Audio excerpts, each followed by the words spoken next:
Hello everyone, this is StarCraft Gamer 97, and I figured before I look through a Schwann's catalog some more and then get some ramen noodles for lunch from my own little cabinet in my home, I figured I'd speak with what I have for a Resident Evil 7 idea that possibly Capcom could use.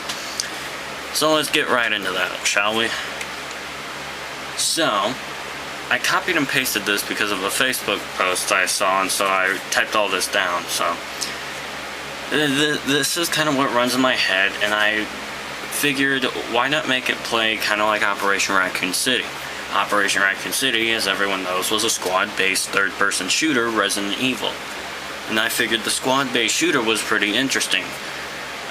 Also, given the fact that they treated that when they got bitten, you pretty much had that high chance that you got infected with the virus. Every time you see in Resident Evil 6 and 1 and 2 and 0, they're getting bitten, but they're not getting infected. Doesn't make sense to me because they're zombies. So, here we go, is that it should be like in a squad-based third-person shooter, 4 people, but you would have a huge cast to choose from.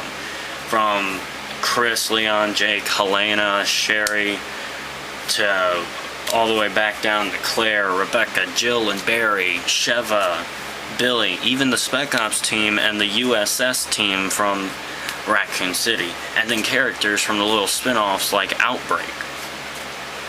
And then you could even have characters kind of from the movie as well too. I mean, I know I'd like to play as Alice or Rain Ocampo. I mean, they were pretty awesome. Plus, Rain is Michelle Rodriguez. Can't get any better than that. And then you'd also have some new characters. I always run through little scenarios with these newer characters that I've come up with. The characters would also, besides just being put in there, they'd be able to put in like they'd be able to interact with each other like in the middle of the actual gameplay. Like, certain characters, maybe like Leon and Claire, would definitely have some pretty bitchy things to say to people like Lupo and Beltway, who basically tried to kill them. You can use some of that Operation Raccoon City mythos to go and kind of tie in for some interesting storylines with these people.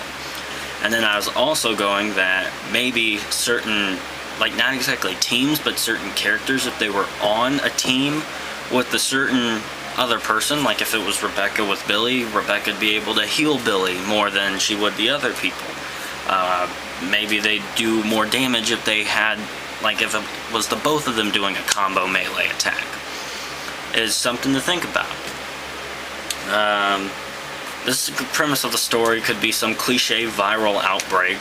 It's a simple idea to roll with. The Capcom's been doing it for God knows how long, because they're very simple apparently. It could be, my little premise was that there'd be this guy whose base is in the Bermuda Triangle, where he's been secretly developing this virus even before the T-virus. How old is he exactly? Find out. The threats this guy, or maybe a group, makes can make the government go into a further overdrive, more so than what they did with the C-virus, and they can use samples gathered.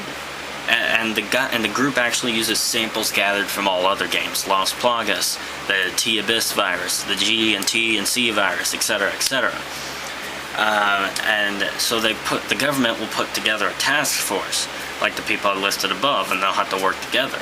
So there'd be these various outbreaks and incidents that could end up that could end up going through the storyline. Until they figure out who the bad guys are, then they go to the Bermuda Triangle, so they hit it with the type of force required to deal with it.